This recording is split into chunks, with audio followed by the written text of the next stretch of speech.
Hello, and welcome back. Welcome back to Fate Stay Night. Been a while. It's been like 12 days. Oh, right, I forgot. Nasu, what? The Mushroom Man. Why must you do this to me? Oh, hi. So I guess I should at least explain this one first. So Saber's true name is not that. That is something that either the writer or one of the merch guys from back in the day came up with. Um, that being said, for some reason it got forced on all of us when we went when, and most of the fan base prefers the original translated name Artoria, or Arturia with a U instead of an O. Both are fine. That is not. Still got the cough, guys. Still got the cough.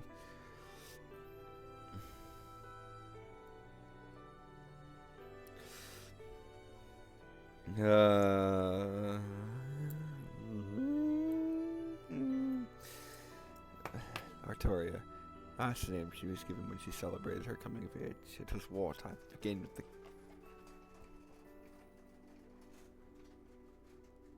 It just started... Is it raining? Hang on. What the fuck? No. What? No. Okay. My air conditioner's doing that. This began with the collapse of an empire that had been meant to be a town that was slowly waiting to die amid invasions from all sides. But... What invasions? The Saxons?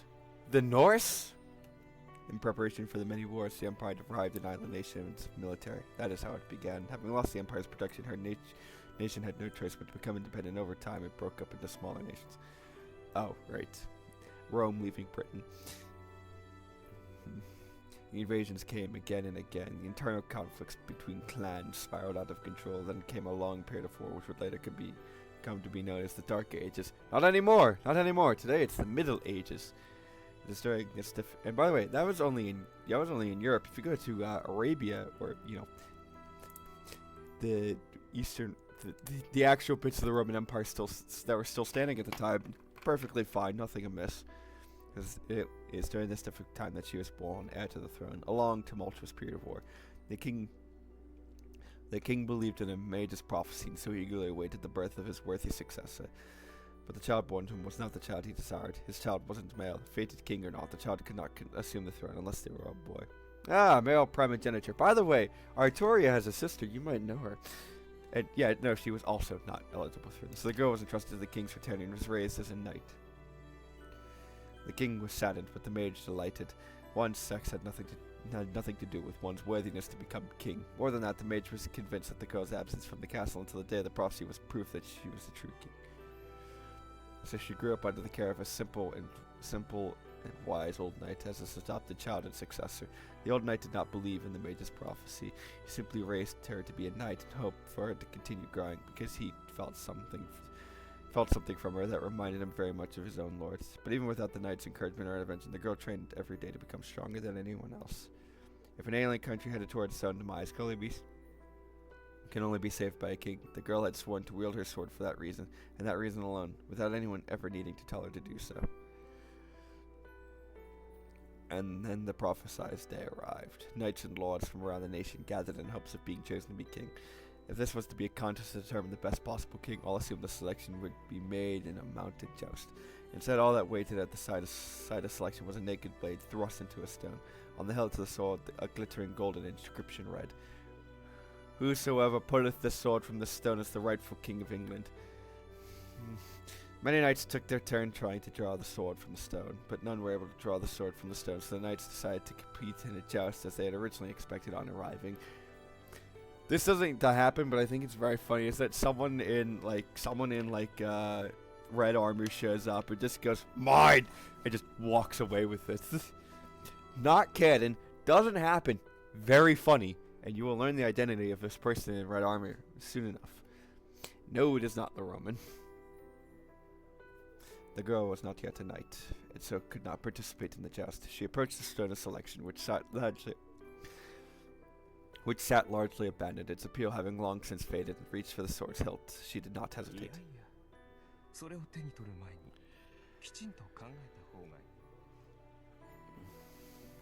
She turned around, and before her stood the most feared mage of the nation. He gave his warning. When she takes hold of the sword, she will cease to be human. She responded only with a nod. To be king is to no longer be human. Hang on. She has been resolved to this from the moment she was born. To be a king is to kill more than anyone in protection of everyone. The young girl thought of this every night and lay in bed, shivering at the implications until morning. Not a day went by that she was not afraid. But in that moment she pledged that her days of fear were at an end. She drew the sword effortlessly from the stone, and bright light engulfed the whole of the sighted selection. In that instance, she ceased to be human. A king's sex does not matter. Hey, so I know this game is from 2004, but we have some updates to the correct word is gender. So long as they carry out the function of a king, none would care about a king's appearance, or even bother to pay attention to such a thing. And even if someone noticed the king was a woman, it would not matter so long as she was a good king. The sword's magical energy must have halted her growth. While many knights found it eerie and feared her, most saw their lord's immortality as a divine gift. And so, the legendary celebrated Age of the King began. The new king in battle was seen as something of a god of war. The king always led from the front. No enemies could stand in her way.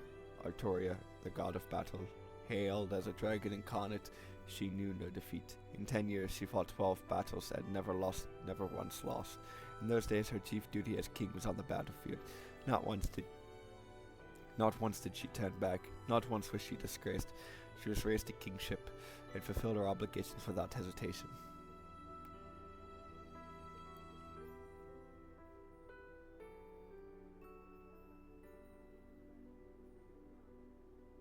Maybe that's why I had a vision of her. The sun must still be on the battlefield. It's not yet dawn. She stands under the indigo sky and lets the wind whip at her as she stares off into the distance. The sky is high and clouds slide by overhead. Out in the clear air, sword in hand, she gazes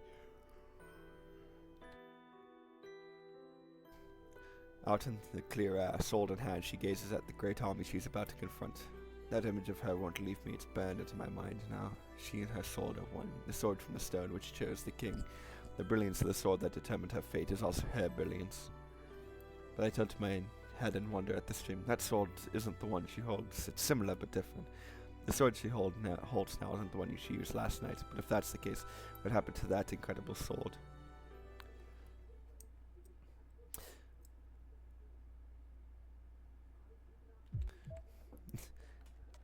Servant. True name.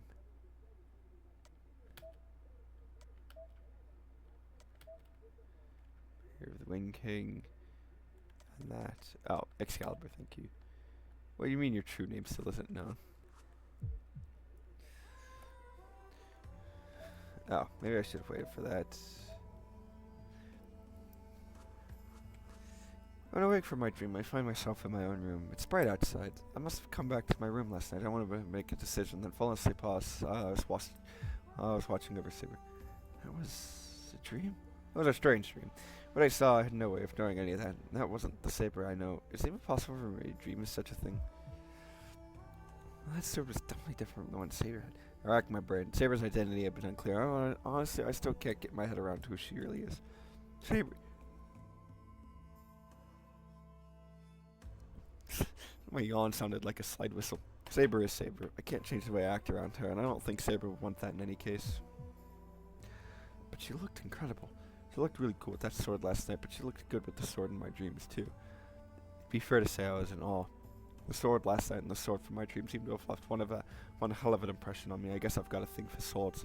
I thought Lance's spear was beautiful when I saw it too, but my passion for swords is on a whole other level. It would appear I have a thing for swords. Yeah, you do, and I'm sure that won't be plot relevant later. That's not really anything new. I draw in a deep breath and reach up, finding my forehead dripping with sweat.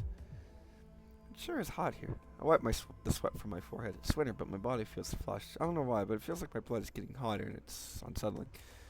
What do I, ever since I saw Saber's sword, my whole body's been hot for some reason. My left hand, the one with my command spells, feels like it's holding a hand warmer. Same sensation I felt when Tasaki made me swallow a jewel. Like there's something staring me or making me want to run. I take a deep breath, trying to calm myself. Saber's probably still asleep. Still hasn't woken up.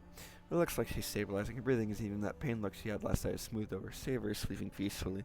It's a morning like any other. Maybe if I let her sleep, Saber will recover. That way, I won't have to make her kill anyone. Then she could stay with me just like she has been. How could I be so selfish? I slam my fist on the wall. My own weakness nauseates me. It's my fault Saber turned out this way. What am I gonna do? I stand up without another sound. I don't know when Saber's gonna wake up, but I have to make a decision before she does. Tasaka's not up yet. The house is completely dead in the corridor. It feels deserted. It only feels like that because I'm so down. I can't decide what to do, so the whole world feels hazy. The whole world feels hazy. I'm just wandering in that grayness. I hear something cutting through the air. There it is again. But it's coming from the yard, but that's... I know that sound. Well, I don't feel like making breakfast, so I'll go take a walk and check it out. It's colder than usual. It must be really cold for me to feel that feverish as I am.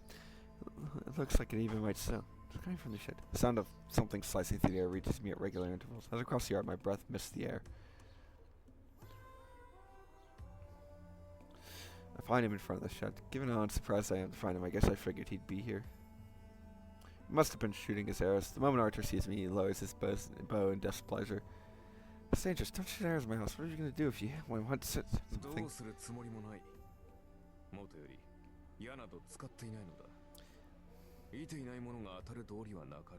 The Archer class really is made up of archer. You don't have to tell me that. So some was just his bow itself. For some reason, Archer was just plucking his bowstring, not firing arrows. It's a good-looking bow. Don't want to say this much earlier, but I guess you're a bona fide archer.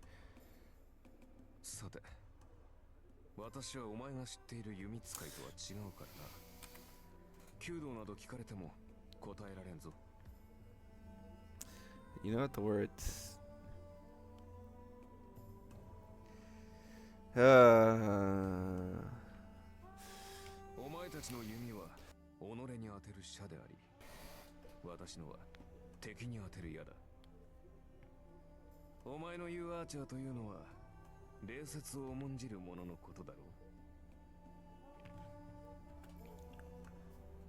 His lip curls snidely. I still can't stand this guy. I never thought to ask you about archery in the first place. I was just wondering what you were doing.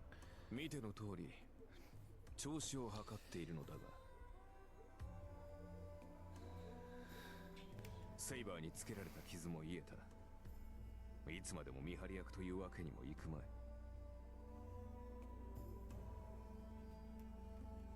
I see.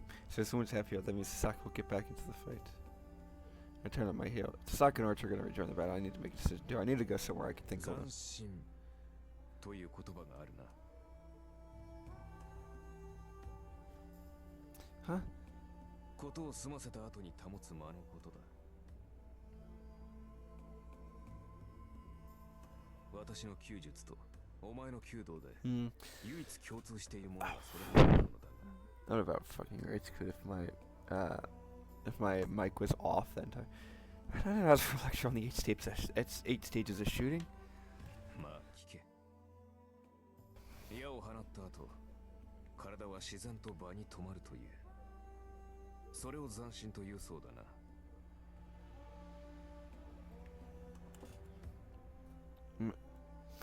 Yes, there are 8 movements in Kyudo called the Shaho Hasetsu, which are the 8 principles of shooting. The final step is answering what follows after releasing your arrow. Yeah? What about it? 心構えの話だ。斬新とは己の行為。放った矢が的中するかを確かめるものではない。矢とは放つ前にすでに的中しているものだ。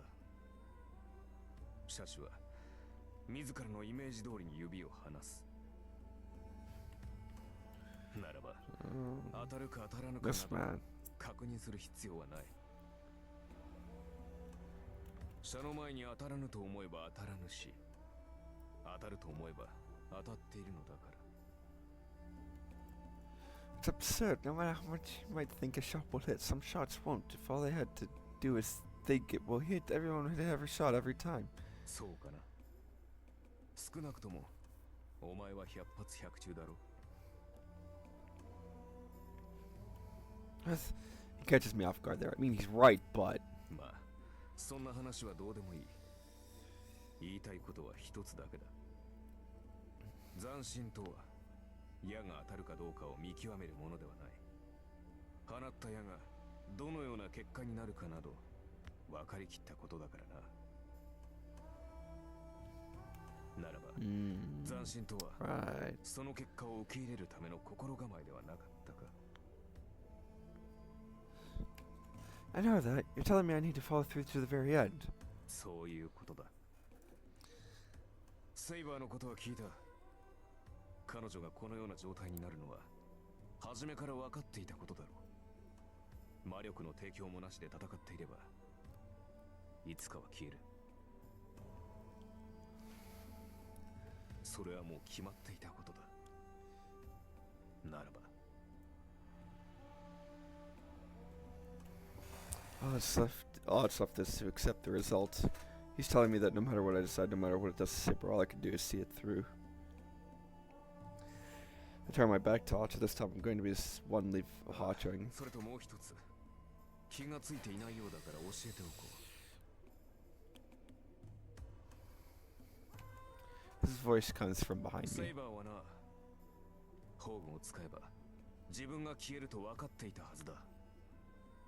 彼女はおそらく最後まで宝具を使う気はなかったのだろう。 This time I hear nothing of his usual sarcasm. にもかかわらず宝具を使った理由は一つ。セイバーは自身が消えることよりお前を守ることを選んだのだ。それを決して忘れるな。 For once, his voice is completely sincere. He's only telling the truth here.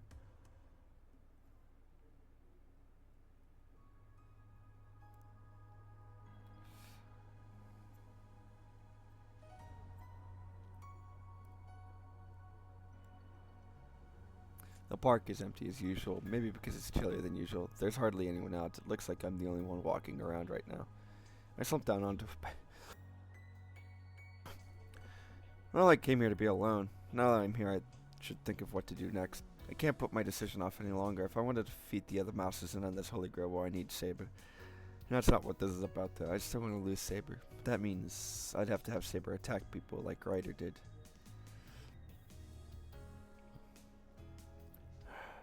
Can't let her do that. Giving Saber that order is as good as telling her to die. Besides, I think she'd just refuse outright. But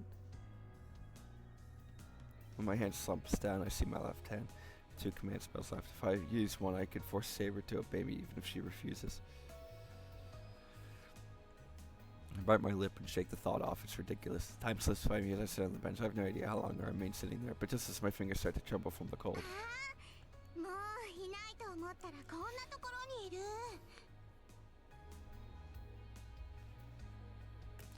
I look up, hearing a voice calling to me.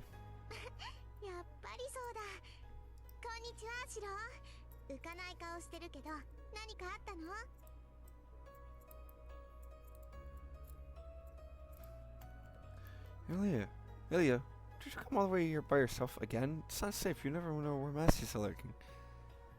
I'm about to warn you that other masters might be lurking nearby waiting to attack. I catch myself, realizing how stupid that would be. Ilya's a master. I shouldn't be worried about her. We're enemies. I don't even have time to talk right now. I know we bumped into each other, but I can't talk today. It's going to be really cold, so you should head home. I don't get up from the benches. I dismiss Ilya. There are plenty of things I'd like to talk to her about, but I can't think of anything other than Saber right now. What's going on? Ilya doesn't say anything. She's looking at me as if I'm a stranger. Ilya? Sorry, I mean not harsh. It's just, I got a lot on my mind right now.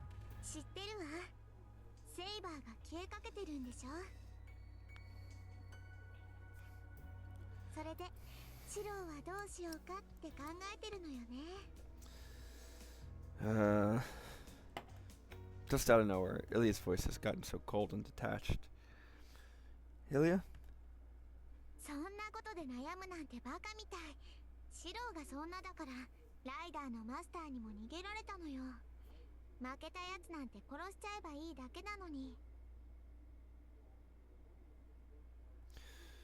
I move my feet. Something tells me this isn't a time to be sitting, so I shift my weight forward to get up.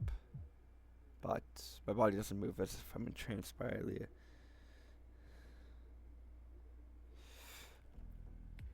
Ilya, how do you know about that? 言うまでもないでしょ。昨日の夜ね、私もあのビルにいただけよ。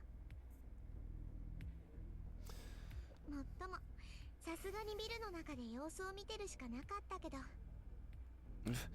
I try to make my hands and feet move, but nothing happens. Now it feels like the more I try to move, the stiffer they get. Just those eyes. Whenever I see Ilya's red eyes, my senses go dull. あ、もう金縛りになったんだ。シロったら守りも何もないんだもの。一人でいれば簡単に捕まえられるって思ったけど、こんなに簡単に行くなんて可愛いな。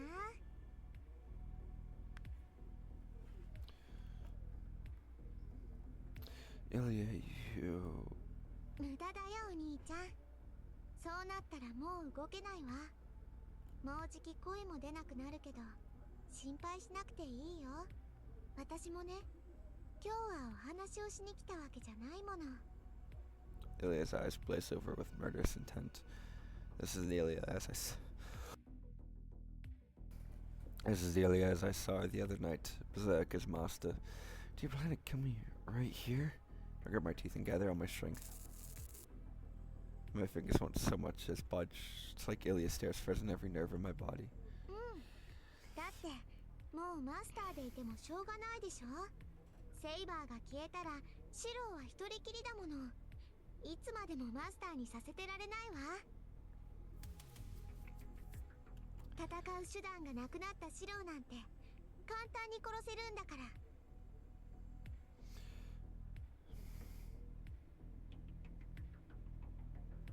Ilya raises a hand, her slender white fingers reach from my chest.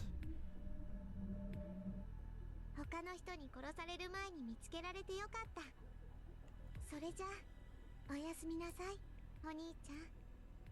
どうせセイバーも消えるんだから、早い方がすっきりするでしょ。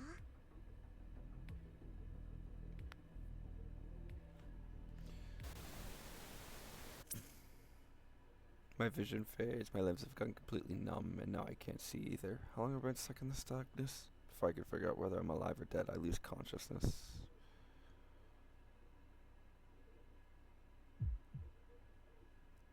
My body is... Even if my consciousness has fallen into darkness, the burning in my body tells me I'm still alive. Yes, that must mean I'm still alive, even so it may only be temporary. Ilya even said it. 戦う手段のないシローなんて簡単に殺せるんだから。 She's absolutely right. Without Saber, I can't fight a proper battle. A Holy Grail war is a battle between servants, and there's no way I can go up against servants. Has been proved more than enough by now. Each time I get absolutely thrashed. Like Saber said, all I can do against servants is try to survive for as long as possible. I couldn't even do that. I was cut to pieces and even thrown out of a third-story window. It's only this weird, inexplicable thing going on with my body that's kept me alive. So frustrating, it makes me so angry. In the face of an unbeatable opponent, I couldn't stop the catastrophe in front of me on my own. Even though I decided to fight, I said I was going to fight as a master and vowed to not hurt anyone, but I couldn't even keep those promises. I'm pissed off.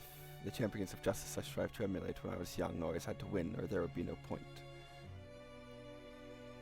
My body is burning, every inch of me trembles with the need to win, but I have neither the means to win or even a way to fight. What good am I? I can't even fight alongside Saber without bringing her down. それも間違いだ。エミやシローは格闘には向かない。お前の戦いは精神の戦い、己との戦いであるべきだからだ。 Suddenly, I remember Archer saying that. 戦いになればエミやシローに勝ち目などない。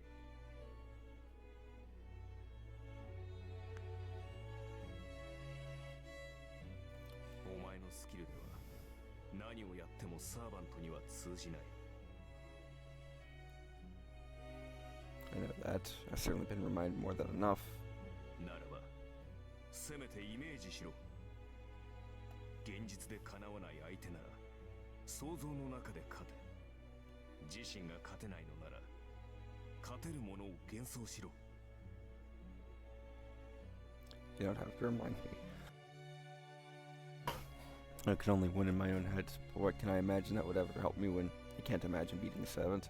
I don't have such a wild imagination as to fool myself. Any fantasy I come up with will be full of loose threads that will come unraveled. My third-rate imagination hasn't gone to prayer against these incredible Sevens. That's why. Who do I win against, and how do I win? I'm still searching for that answer. Am I really searching for it? That golden sword, it's meant only for her. I don't want it for myself. It's just so beautiful. Just once I'd like to hold it in my hands if I can. I guess it's the past habit I've picked up as an untrained mage. Since all I could do is look within myself, I tend to dream about stuff I shouldn't. I should at least be allowed to dream. First I imagine the thing's basic structure, then reproduce it. There's so much point in strengthening here. Strengthening is the act of applying something to an existing object. There's not much point in doing that to something that doesn't even exist. That means I need to work harder if I'm going to remember that sword. This is well before the basics. This is from before Kiritsugu taught me strengthening, a magecraft process that I thought up on my own and packed with trivial steps. Let's see, how do I do it? How do I do it for him?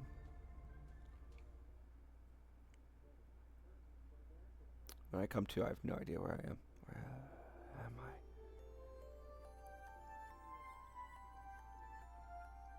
This place isn't just unfamiliar. There's a luxury canopy bed and the plush carpet is ankle deep. There's even a stone fireplace, and it's clearly not just a decoration.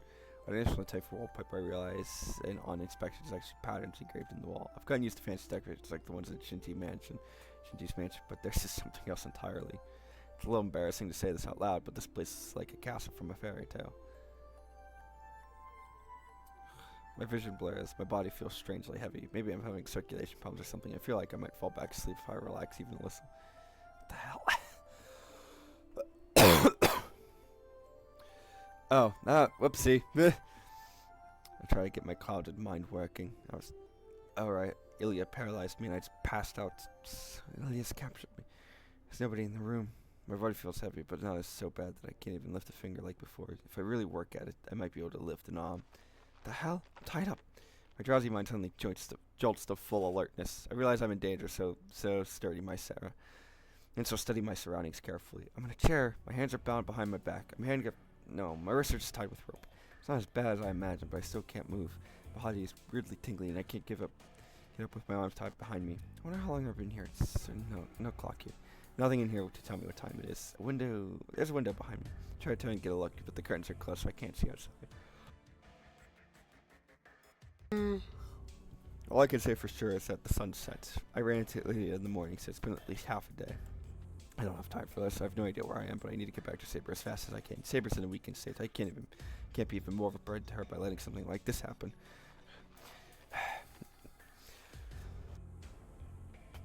I try to make my arms move. If I'm going to escape, I have to do something about these ropes around my wrists. Door opens. I go still just as Ilya enters the room.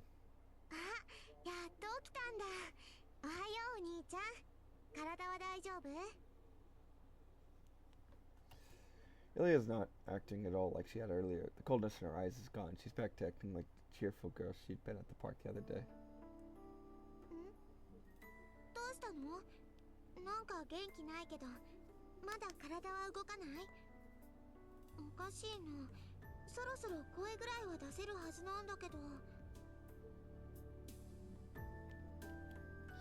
Ilya appears in my face looking puzzled. She seems genuinely concerned for me. Fine, I can talk. My mind's clear enough to understand that I've been captured.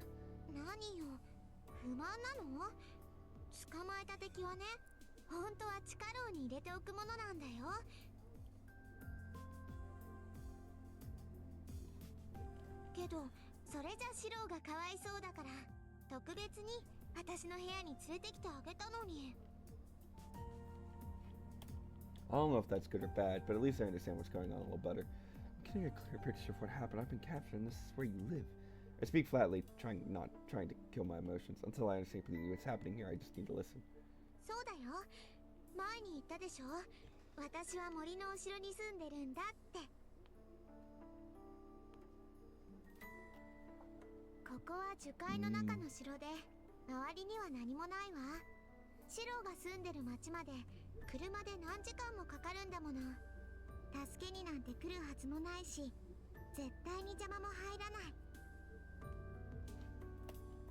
see. But why did you do this? If you were gonna kill me, you could have at least done it at the park. なんで？私、シロを殺す気なんてないよ。シロは私のだもん。他のマスターは殺すけど、シロは特別。だから誰も邪魔が入らないようにシロをここに閉じ込めたの。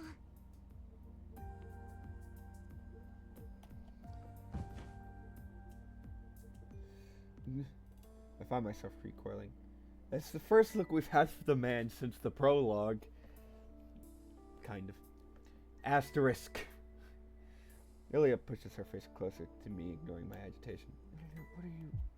I know it's inappropriate, but the way Ilya sits on my lap has my heart racing. She may not be heavy, but the way she's sitting on my lap has me thinking kind of graphic thought. Bro. No. Don't. やっぱりシロは特別。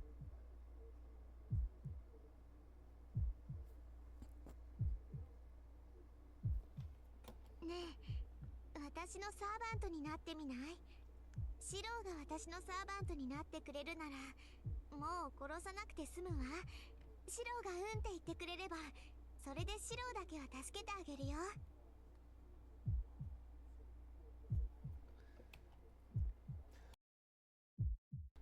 Sorry. Ilya's words are so pure and heartfelt. I know that if I nod even once, there'll be a choice I can't unmake, and I will absolutely come to regret. On the other hand, if I refuse, that purity will turn into pure wickedness. With Ilya leading so close, my mind grinds to a shrieking halt. She's not saying this just because she likes me. This is more like an interrogation, a matter of whether I want to live or die. 考えるまでもないでしょ。シローにはもうセイバーはいないんだもの。戦う手段なんてないわ。ならマスターでいてもしょうがないじゃない。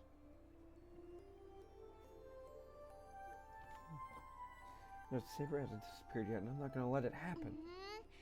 けどそんな状態じゃ簡単に殺されちゃうよ。いいからシローはここにいればいいの。シローがずっとそばにいてくれるなら、私もずっとシローを守ってあげる。Ilya presses close against me. I'm not sure what will happen if I refuse. I still can't agree. I can't. Step away, Ilya. No matter what what you say, Ilya presses her index finger to my lips. She giggles in amusement and watches me in my bewilderment. もう分かってないんだから。いい？今のシローはカゴの中の小鳥なのよ。生かすも殺すも私の自由なんだから、あんまり私を怒らせるようなことは言っちゃダメ。10年も待ったんだもの。ここでシロを簡単に殺しちゃうなんて、そんなのつまらないでしょ。What? Ilya talks like she's asking for a toy. The sheer cold-heartedness in her voice sends a shiver down my spine. これで最後だよ、お兄ちゃん。もう一度だけ聞いてあげる。Ilya's eyes shine with hope. シロ、私のものになりなさい。I don't like the way that you phrased and enunciated that sentence, ma'am. Please stop.